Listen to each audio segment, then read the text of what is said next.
I'm Dr Naomi Fisher. I'm a clinical psychologist and I'm really a specialist in trauma. I specialise in working with children and families, but trauma is kind of it's where I really feel at home, shall I say, which is a strange thing to say. But I work with people who've been traumatized by all sorts of different situations. And one of the things that you really see when people are traumatized is how hard it can be to make sense of things. And so what I'm going to talk about today is I'm going to start off with talking a bit about trauma. I'm going to start off just by talking about trauma in general and how it works, because I think actually understanding how and why our brains respond to trauma in the way that they do can in itself be really useful, because it can often, when people have been traumatized, when they've been through something really difficult, it can feel like, it can feel like something must be really wrong with you. And actually our responses to trauma aren't really a sign that something's wrong. They're a sign that our bodies and our brains are trying to protect us, and that perhaps they're just being a little bit too overprotective, but it doesn't mean something's gone wrong. Then I'm going to talk about how that's specifically relevant to PANDAS, and then I'm going to talk about what parents can do to help their children, because I think there's lots that you can do. There's sometimes kind of narrative on social media that trauma is just something that it's fixed, but actually trauma is something which we can recover from, which changes. And I think that's why I, as a clinical psychologist, find working with trauma so exciting, actually, because it's one of these things which is, when you're traumatized, it's so disabling, it's so difficult, and yet there is this massive potential for change and recovery. So let's start with talking a bit about trauma. So trauma is what happens when we feel really under threat, and that overwhelms our confidence that we can cope, overwhelms our ability to think that we can cope.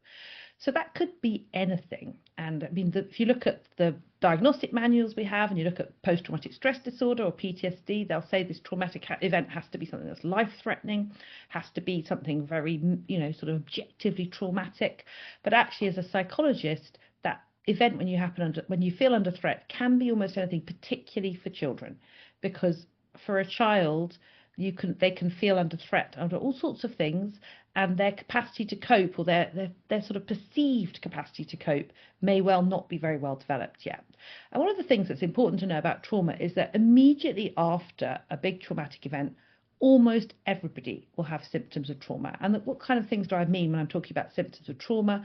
I'm talking about things like a kind of real confusion, exhaustion, a kind of physiological arousal, so feeling like you're on edge all the time, like you're really jumpy and irritable, having nightmares, feeling really agitated, maybe shaking, maybe having flashbacks of what happened. So just suddenly out of the blue, it's like your brain's replaying part of what went on, or having thoughts that pop into your mind about how awful it was. And also the other part of that can sometimes be a kind of numbing, that people will say, I just don't really feel anything. I just feel cut off from everything. And people might try and avoid anything that reminds them of what happened. So right after something happens, pretty well everybody has these kind of responses. And that is just completely natural, and it's part of recovery. But what happens over time is that most people's symptoms will start to reduce. So if we look at people sort of just in a week following a traumatic event, most people will be experiencing signs of trauma. Like a month later, a few less will be. 3 months later, even less. And 2 years later, most people will have recovered. And I think that's something that's really important to hang on to, because one of the things that when we work with trauma as a psychologist, one of the things I always say to everybody I work with is that we all have the capacity to heal from trauma. Things can stop that happening, but we all actually have that capacity, because we're all doing it all the time. We're always making sense of things, bad things that have happened in our lives, sort of helping ourselves move on from difficult things. We are doing that all the time. And if you're a parent, you're doing that for your child all the time too. But sometimes when just something feels too much, it's too big, we're not able to move on from it. And that's when we kind of get stuck. And that's when you might want to think about someone being traumatized. So psychological trauma is when we have a negative emotional event to what we'd call a negative emotional response to what we've called an aversive event. And on a psychological level, it's how the person experiences the event which matters, not exactly what the event was. So I've worked with children who've been traumatized by all sorts of things, and often they're things which maybe the adults around them didn't even really notice because it didn't seem to be traumatic to the adult around them. One of the key things, which is relevant to PANDAS, is medical interventions.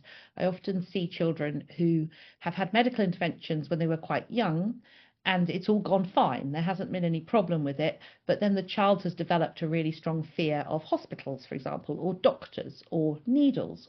And actually it's because when that medical intervention happened, the child didn't understand what was going on. And so for them, even something like an X-ray, if you don't understand what's going on and you are in this place that's sort of different to different to where you are all the time, surrounded with strangers, you're being made to do things that you don't really want to do. With an X-ray, you might well be put in a room, and then your parents might leave you so that the X-ray can happen. All of those things, if you don't understand why it's happening, can be really traumatic.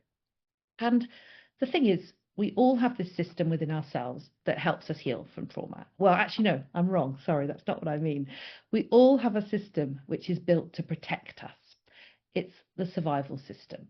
And that basically means that when something dangerous happens, our brain and our body will prioritize keeping us safe. And that means keeping us alive. Okay? So basically that means that if something happens that's threatening, our brain and our body prepare us to fight, fright, freeze, or fawn. So that means they prepare us to either fight the source of threat. If we can't, so imagine this is, if we were an animal, imagine we're about to be attacked by a lion, then the first thing will be, can I fight off this lion? Am I big enough? Am I strong enough to get rid of this lion? If you can't do that, then the next thing to do is flight. It says fright, but actually I mean flight. Run away, get away from that lion as quick as you can. If you can't do either of those things, then the next best thing to do is freeze. Just stay completely still, hope that the lion doesn't notice you. Then maybe you might be all right. You can see that rabbits do this all the time. Or fawn, which is kind of go floppy and play dead. And that's another way of hoping that that lion is going to lose interest. So all of these are protective responses that we have, and they are very basic responses. All mammals certainly have them. I think most reptiles also have them. They happen at a really basic part of our brain. Unfortunately, for most of the threats that we face in the modern world, they're not terribly helpful. So, they kind of work with a lion, but it doesn't really work to try and fight a car, or even to try and run away from a car, actually, if it's coming right at you. It doesn't help if you freeze when maybe a teacher is shouting at you, and you can't run away if you feel under threat at school. And in fact, sometimes it can even make you more vulnerable, because maybe fawning or being floppy might actually make you more vulnerable to a bully, for example. So we've got this kind of mismatch between this survival system that evolved for us in a different time when our ancestors lived in a very different way to how we live now, but it's still operating in the same way, and it's still operating in response to the world as it is. Now, so this is about how our body responds when something difficult happens, or when something distressing happens, and when something threatening happens. There's another part to the trauma, kind of the brain, how the brain responds to trauma, and that is how we remember things. Because memories are really important in how we perceive danger. So when something dangerous happens to us, let's go back to my lion again, our minds are going to try to remember everything about that difficult event, that lion. And the reason we do that is for a really good reason. It's because our brains are going to use that to predict what might be dangerous in the future. So if you've had a close encounter with a lion, the last thing your brain wants is for you to be blasé about lions, because that next encounter with a lion might be the end of your life. So what your brain is going to do is it remembers everything to do with that lion. Maybe, the mane, the colour, the smell, the noise, all of those things. Your brain remembers all of those things, and it basically kind of hangs onto them and uses them for clues to predict danger in the future. So what that means is that if you are one of our ancestors living in Africa, walking around, you would be very, very acutely tuned in for signs of a lion. So you might see a rock that's the shape of a lion, and your alarm system might go off. You might see a person with lots of yellow hair, and your alarm might go off. You might smell something which smells a bit like a large cat, and your alarm might go off. Because our brains are going to be over-inclusive when it comes to this sort of setting off these alarms. And the reason is our brains just want to keep us alive and safe. Your brain would rather have you run away from 50 lions that weren't really lions than to miss the one lion that might be going to kill you. So what that means is that as we might be going around our life looking out for signs of lion, we might be being triggered all the time by things that actually, when we get close, it turns out it's not actually a lion, it's just an orange cat, or it's something that can't actually harm us. So we use our memories as clues to help us predict danger in the future. And we actually have different types of memory stores for different types of memories. So for memories that happen as we just go about our lives, memories where we don't really feel under threat, memories that are, just of how life is, those memories are stored in the hippocampus. And those memories, we can think of it as being a bit like a filing cabinet.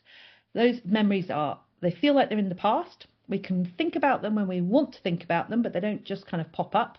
And those memories are more like stories. So if I asked you, for example, to think about some of your experiences at school or some of your experiences growing up, you'd be able to go through a process. So say I asked you to tell me about your primary school.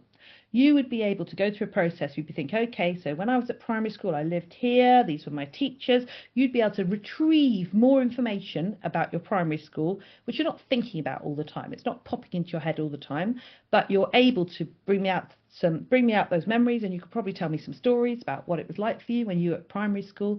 And these memories, we say they're even more like a filing cabinet. It's like they have a date tag attached, because memories of something that happened a long time ago feel like a long time ago. So memories from yesterday feel closer than memories of 20 years ago.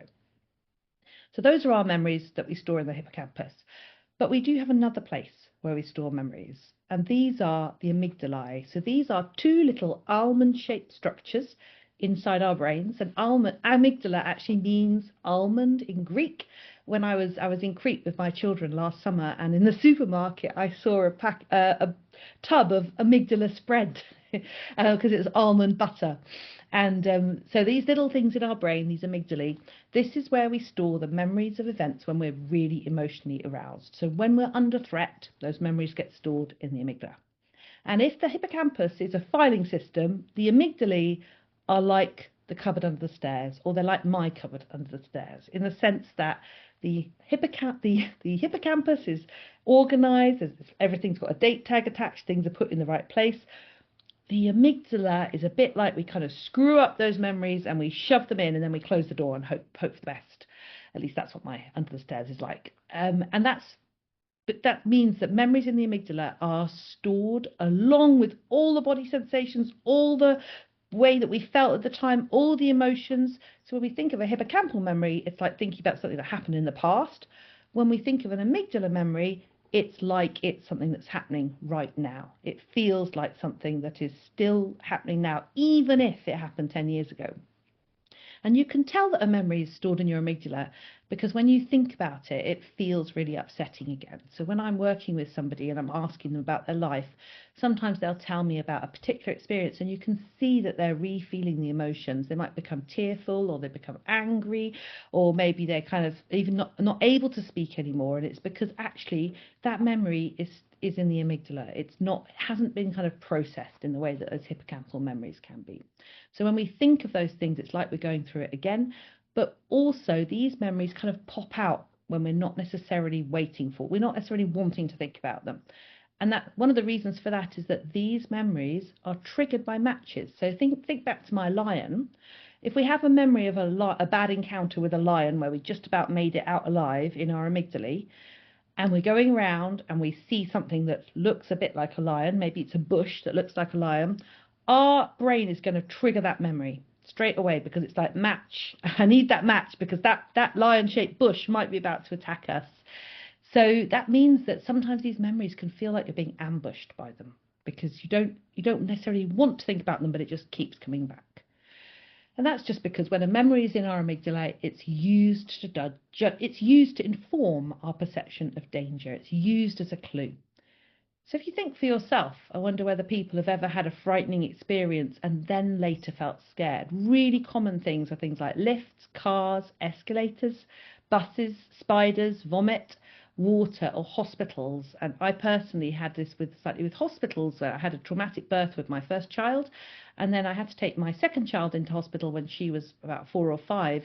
And I realized when going there that I still had a unprocessed memory of being in hospitals, because lots of the things around being in the hospital made me start to feel quite agitated, quite worried. I started to feel a bit panicky, and that was because of the bad experiences I'd had when giving birth. And actually birth is a very common thing for people to have kind of unstored, unprocessed traumatic memories about. But this doesn't mean there's something wrong. It's your amygdala doing their job. It's your amygdala going, trying to keep you safe. It's just that. It's over-inclusive. It's trying to keep you safe from things that actually you don't necessarily need to be kept safe from. So I didn't actually need to be kept safe from that hospital, because, of course, the hospital wasn't actually the reason why my birth had been difficult, but my amygdala had remembered it all as if it was. And this happens to children a lot, because what happens is they get very scared of things, and then they start to see similar things in the same way. And for children, they're more likely to be in situations where they can't necessarily get away because they don't have the same control that we have as adults. And one of the jobs that we do as parents is that we're continually soothing and calming our scared children. And in that way, children start to learn that they're safe. So our small children need a lot of calming, a lot of soothing, because they find it really hard to manage those feelings of threat and fear. But as they get older, they gain kind of more capacity to cope, but also they have more of a belief in their own capacity to cope. Okay, so that's my trauma primer. So let's move on to talking a bit about PANDAS and what actually that means for PANDAS. Because there are lots of things about PANDAS which can cause people to feel under threat. There's actually the symptoms you might have themselves. If you have a sudden unexplained onset of symptoms, that can feel like threat. Those symptoms can feel frightening for children, and they can feel frightening for their parents. It's a sudden dramatic change. There's the unpredictability of whether that's going to happen again. So if it's happened once and then things have got better again, you kind of got this constant feeling of, could this happen again? And then there are terrifying experiences that you might have whilst actually, that the symptoms bring on. Then there's other elements to that as well, though. There's also other people's responses. So some people might not recognise that there's been a change. There might be blaming of parents. There can be blaming of children or young people. And it can often take years of fighting to try and get help. So that, again, is going to lead to this feeling of being under threat. Nobody's helping us. We're in danger and we don't know how to get out of this. We don't know how to resolve this. Then school can become difficult for children with PANDAS, because those difficulties that they have now that they didn't have before might not be well understood by teachers. They might look just the same, but they're clearly not quite the same. They can hear some negative messages about themselves, and sometimes symptoms can be treated as bad behaviour.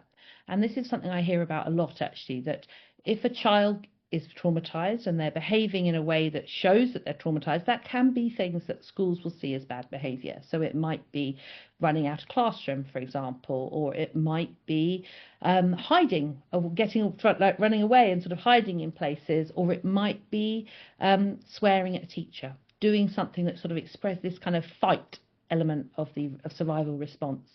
And then, unfortunately, if it gets treated as bad behaviour, what happens is a child will be given detention, or they'll be given even suspended. And those kind of things can contribute to their feeling of being in danger and under threat. And schools might well say things like, you could do this before, we know you can do this, we don't see the difference, don't know what you're talking about. And that will all contribute to this sense of being under threat and not safe. So what this means is that families who are dealing with PANDAS are dealing with multiple potential sources of trauma, because there's the source, there's the response, there's the symptoms, but then there's also the response of other people to those symptoms, and both of those things can lead to trauma. And there's something else which we know contributes to being traumatized, and that's that it can feel like the whole way that you see the world changes when your child has PANDAS, because it can feel like you can't trust other people, that you're not safe anymore. You might have just assumed, most people go through the world assuming that we're okay, that we're going to be safe, and then when something happens which destabilizes everything, you can really lose that sense of safety. And if you remember at the beginning, I was talking about how trauma happens when we feel threatened, and that exceeds our perceived capacity to cope. So one of the things when we feel less safe is that we start to feel like we're less able to cope. So other things can feel more threatening. It can feel like nobody's helping with us. You're all alone. You're really isolated. There can be a sense of loss, that we've lost the life that we had before. Maybe we've lost the way that our child was before. But also combined with this is this kind of feeling that the safety net that you thought was there isn't there. So you can't rely on the things that you thought you could rely on. So all this means that lots of memories get stored in the amygdala. And if you remember, when memories get stored in our amygdala, it means that we are using those clues to predict when we're going to be in danger. And the more memories that we have stored in our amygdala, the more sensitive that amygdala becomes, because the amygdala is our alarm system. It's the part of our brain that decides to trigger that survival system. So the amygdala becomes very, very sensitive. It's a bit like burning the toast, which sets off those smoke alarms or heat alarms, whatever they are. When I was in university, it used to happen all the time. It got triggered for things that weren't really dangerous. And this is what can happen to all of us when we go through lots of different traumatic experiences. It's like our brains learn that the world is a dangerous place, and we're looking out all the time for things that might be dangerous. And then we go into that survival system. And that's like an amygdala alert. So basically, more situations are experienced as threatening. You might have flashbacks to things that happened when things were at their worst. You might have intrusive thoughts. So that's thoughts that just pop into your head when you don't want them to. You might feel on edge all the time, like just kind of not able to relax. And even when you can relax, you feel like you can't relax. Parents will often say that to me. They'll say, it's over now. Things are much better, but I can't relax. It's like I can't ever breathe out. You might be really jumpy and easily irritated, and you might find it hard to sleep. All of these things make completely sense if you think about it as being your survival system being triggered, because your survival system is working to keep you alive. That's what it's there for. It doesn't really care if you're happy and relaxed and can sleep, because as compared to not being alive anymore, it's better not to be able to sleep. And again, if you think about a system that evolved to protect us from things like lions, if you actually were under the threat of being attacked by a lion, you wouldn't want to be going to sleep, because that would make you extremely vulnerable. So this kind of system keeps you alert for a reason, but unfortunately it's because we've got this mismatch between the system that we've got, which evolved at a different time, and the world we're living in now, where really it doesn't help us to deal with the dangers that we're managing if we can't get any sleep. So we've got the experiences of PANDAS leading to a feeling that the world isn't a safe place, which can then lead to an increased sense of threat. And this alarm is particularly triggered by matches to your experiences during the most difficult times. So that could be things like illness, sore throats, doctors, phone calls, official-looking letters, emails. All of those things can trigger this response where your body is putting you into survival mode, basically. The alarm is triggered, and that sends us into survival mode. What this means in practice is that lots of parents and lots of children become really reactive. So what I mean by that is everything seems to be heightened. All responses are heightened. So, life just becomes harder to deal with, because the child is kind of just reacting to everything as if it's a threat, actually. But of course, children show that by behavior. So what it shows is the child's behavior is different. The child is responding to the world as if it's out to get them. And that's because they're sensitized to the world around them and they don't feel safe. Okay, so just to recap there, our survival system is triggered when our alarm system, our amygdala, thinks we're under threat. And when you've had lots of experiences of feeling under threat, your alarm system is going to be triggered more easily. And PANDAS can be experienced like that for lots of families. It's the experience of feeling very unsafe, of other people not really understanding, and of feeling under threat.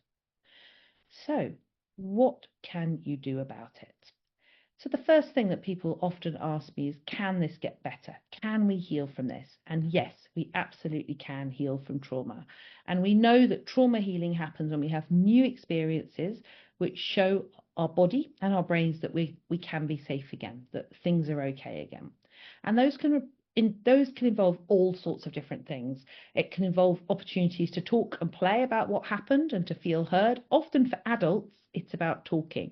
And if you think about your own experiences, I often talk about birth, because birth is an experience that all biological mothers will have gone through, and it's an experience that is often quite difficult, and that most of us process Most of us don't need trauma therapy, luckily, to deal with our births, although some of us do.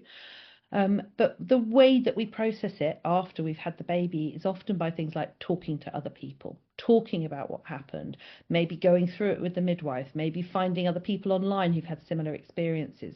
We kind of go through that experience again, we relive bits of it, and we kind of lay it to rest as we go along. For children, it's less likely to be talking and more likely to be playing, because that's how children process things. Often we want children to talk about things because we think that's the way that we should manage our emotions, but actually for children, it's almost always about playing rather than about talking. Managing these things can involve creative and sensory experiences. Sometimes people will paint things that have happened to them, or draw things that have happened to them, or even write music about things that happened to them. I've worked with a few young people who've been really into making music about the difficult things that have happened to them.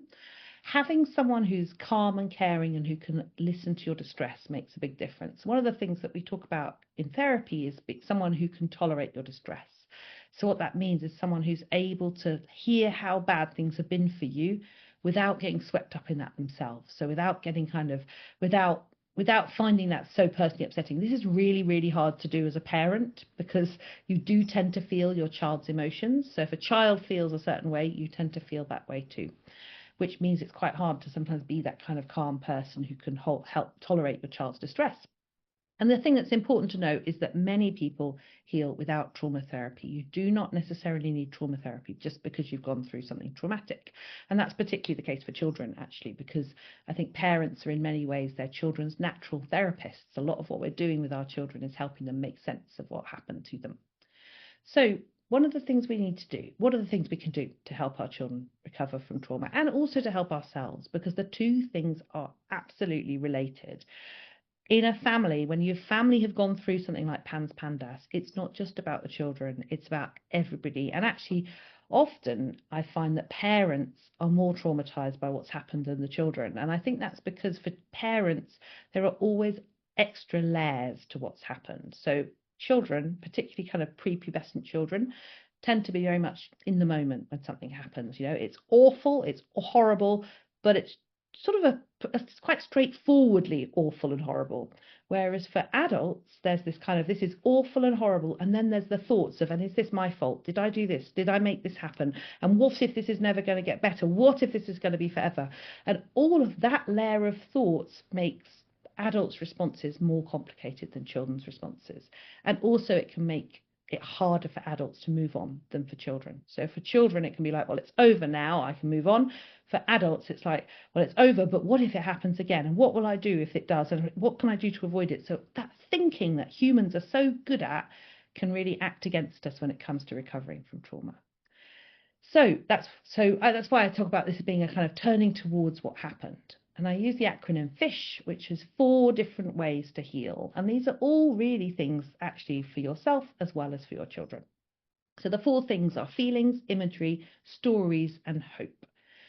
So what do I mean by turning towards our feelings?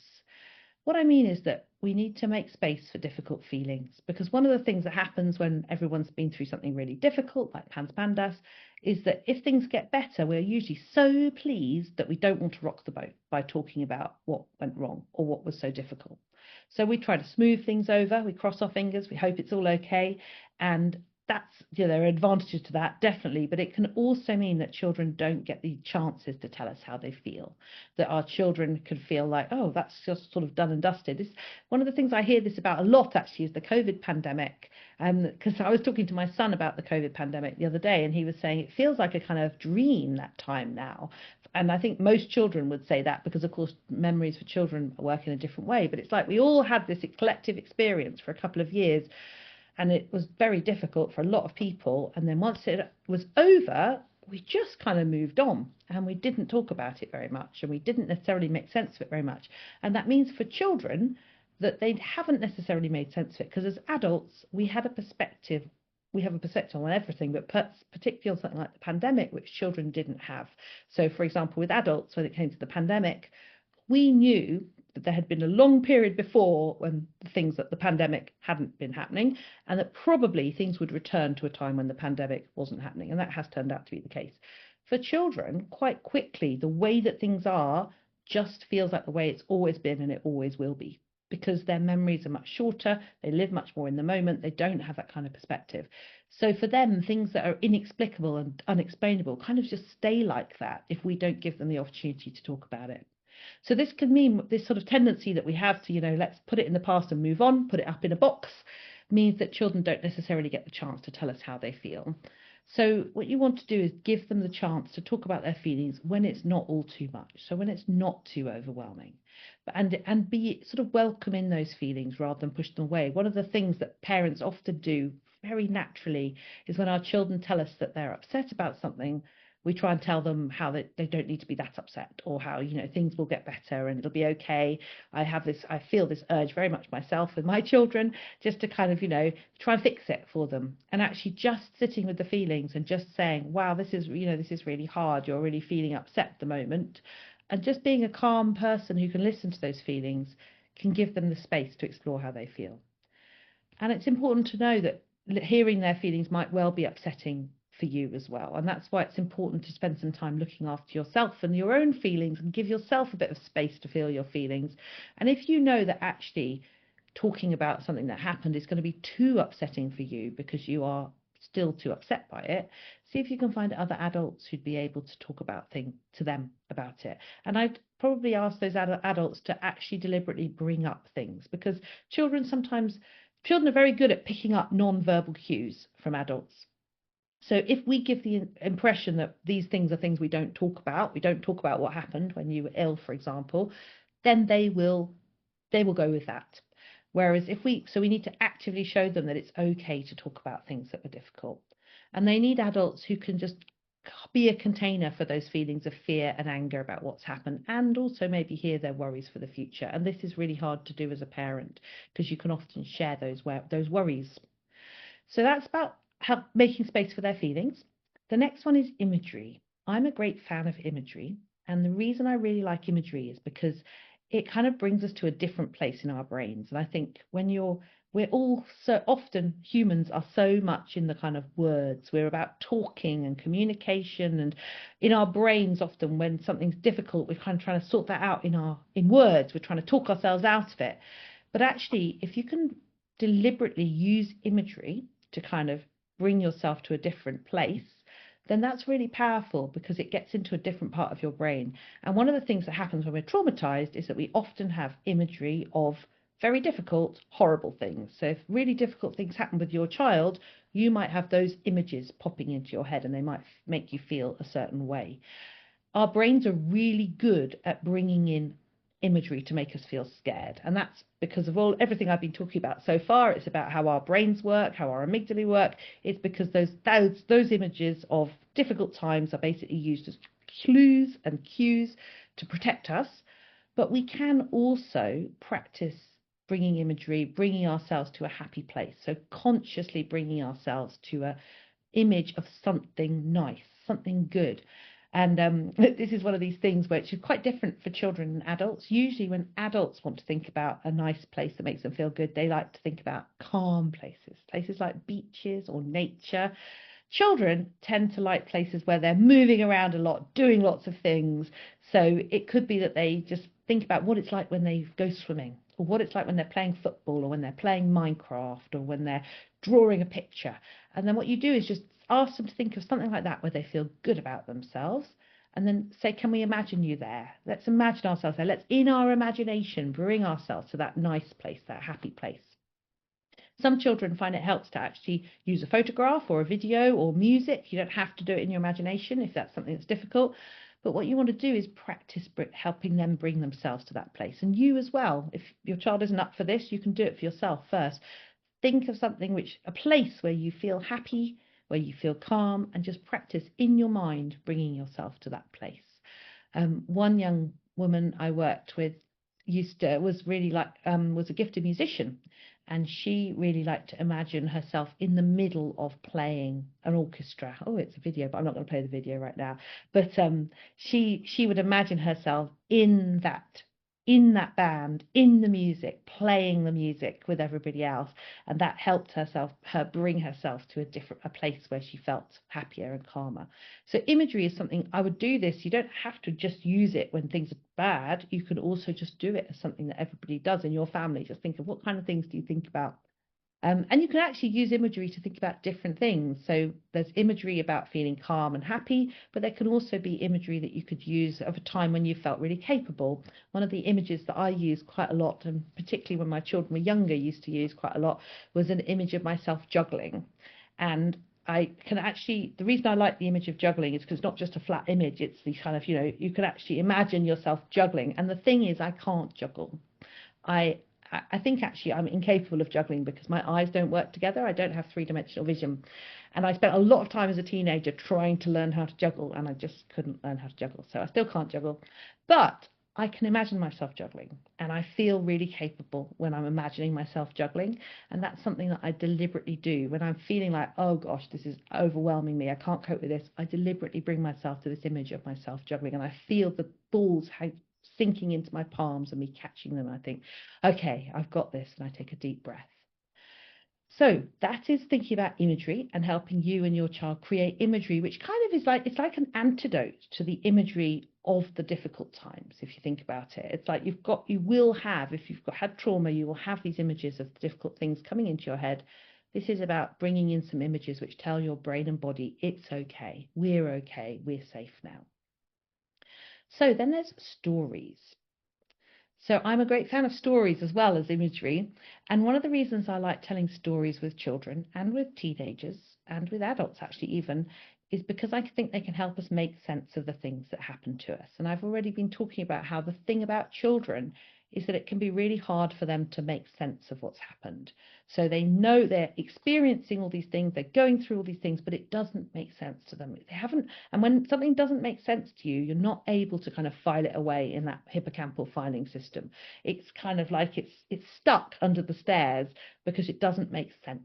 So one of the things we can do with our children is tell stories to them to help make sense of what's happened. So with younger children, you could actually write a story about what happened, about PANDAS, and about what it was like when they had it, and about what it's like now, and about how things have changed and what you've gone through. But I would always write that story not about them. So what I mean by that is write it about them, but make it about a little boy or a little girl, not about you. And the reason for doing that is that it often feels really pressured for a child when it's about you, and they'll be like, no, too much, that's too intense. Whereas if it's about another child, then that gives them a level of detachment which enables them to think about it. And then you read them the story at a time when you're both calm. And if they want to do something else when you're reading it, like if they like to play or do Lego or even to play something on an iPad, that's okay. And then what you do is ask them if there's anything that they'd like to change about the story. And sometimes children will add all sorts of things into stories. Sometimes they just won't at all. But as long as they're interested, I would read it to them and maybe add bits in. And when I've written stories for children and read them, I'll read them with their parents. And sometimes the parents will add bits in. And sometimes the children will do things like they'll say, oh, I want to add in this my soft toys. Like I was working with a little boy, and I wrote him a story. And he said, oh, you forgot the Pokemon. You need to put in the Pokemon. And so we rewrote the story because he's really into Pokemon, obviously. And he rewrote the story saying, there was once this little boy and he loved Pokemon. And then we had a bit of the story about what happened. And then he'd say, but luckily, when things were really difficult, he got his Pokemon team out and they helped him. And so you can write in things like that. And that's another reason actually to make the story about somebody else, not about your own specific child, because this story is fantasy. It can change. It doesn't have to be what really happened. Whereas if the story is about your child using their name, then quite a few children will be like, well, it can't change because that's how it was. So you want to free them up to be able to think differently. Think, what would I like to have happened? I would like to have had a Pokemon team coming in and rescuing me. Or I would have liked, when I was at that hospital, to have someone come in and say, you know what, you're going to be okay. The doctors are just trying to help you. So when you're writing that story, you're trying to give them information that they didn't have at the time. So if they were young, for example, going through something and they didn't understand it, you're giving them information, like you're saying, you know, you had to go to hospital because you were really unwell, and the doctors were trying to help you, but you didn't understand they were trying to help you because you were really little. So you thought they were trying to hurt you, and actually they were trying to help you. So you can write that kind of thing into a story and tell it to them. And it's something about putting it into a story which children often seem to feel it feels more powerful, but also they're more able to hear it. That doesn't work so well with older children and teenagers, but they might want to tell their own stories often, or they might want to do something like you could ask them about whether they'd be interested in making a podcast about what happened to them, or writing about what happened to them. For some of them, they might be like, no, I don't want to do anything like that, but some of them might, if you sort of appeal to their sense of what they've learned from it, they might want to write their story as an article. So you can kind of still maybe think about how they could tell their story, but with a different slant on it, because I tell a lot of stories in my work, and I find that I tell lots of stories to children and I tell lots of stories to adults, and it's the teenagers who say that's too childish, I don't want a story. So that with them I find different ways, and it's often things like making a video or doing a storyboard to think about, are there ways we can tell about what happened. And there's actually something really significant about telling about what happened, because sometimes it can enable us to kind of put things in the past where they belong. We can say that's finished now, that's over, and we can face the next bit of what's happening in our lives. Because often there can be a feeling that, you know, if you don't make a record for these things, it'll just disappear and you won't remember it and it will just have gone. And actually the process of writing things down can be really therapeutic. I often also talk about metaphors with children and young people. They're going through difficult times, and these can help us to understand what's been going on as well. So just metaphors like storms at sea, you know, that we're in a boat and we're getting through the storms, and the storms will calm down after a while. Weather, same kind of idea.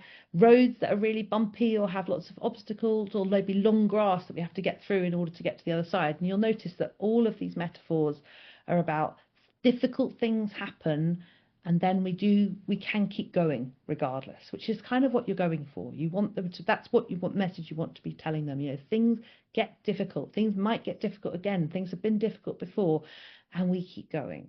And that's where the last letter of fish comes in, which is hope. Because hope is the kind of key thing to all of this. It's really hard to keep up hope when things are tough. And that's again something that as parents we have to try and do for our children. Because we have a longer term perspective on life than they do. So one thing to do about there is think about what helps you to be hopeful, and to maybe find hopeful stories of others and collect little examples of things getting better. So collect little moments of glimmers of good things, because it's easy sometimes to get bogged down in hopelessness. And if you do feel really hopeless, don't let them hear you talking about that, because that can be really difficult things for children to hold, is when their parents feel really hopeless. And you might well feel hopeless, but you need to find someone else to talk to about that, somewhere else to talk to about that, so you can keep up some kind of hope for your child, because it's really important. So I'm coming to the end. The key principles that I've talked about is that many of us instinctively turn away from distress and try to keep our children we try to neutralize their distress, really, which is really important to do at a moment of crisis. You have to do that when you're just getting through the worst time. But after you're through the worst time, then you need to be thinking about, how can we make sense of what's happened? How can we just let those feelings come, and so we can process them, really, so we can let them be filed away in the hippocampus along with our other memories. And that means that afterwards we'll need to come back to what happened and make sense of it in some way. So in summary, PANDAS is really frightening for families and children. And when things that happen that are really frightening, then often what happens is we feel under threat, and that can result in trauma for both parents and children. And healing from that starts with connecting with our feelings. And when things are calmer and we're not right in the crux of the storm, we can use feelings and imagery and telling stories to heal. And the most important thing is to keep a sense of hope that things are going to get better. So if you want to keep in touch, this is my Substack. I'm on Facebook and Instagram, and that's my website at the end there. Thank you very much.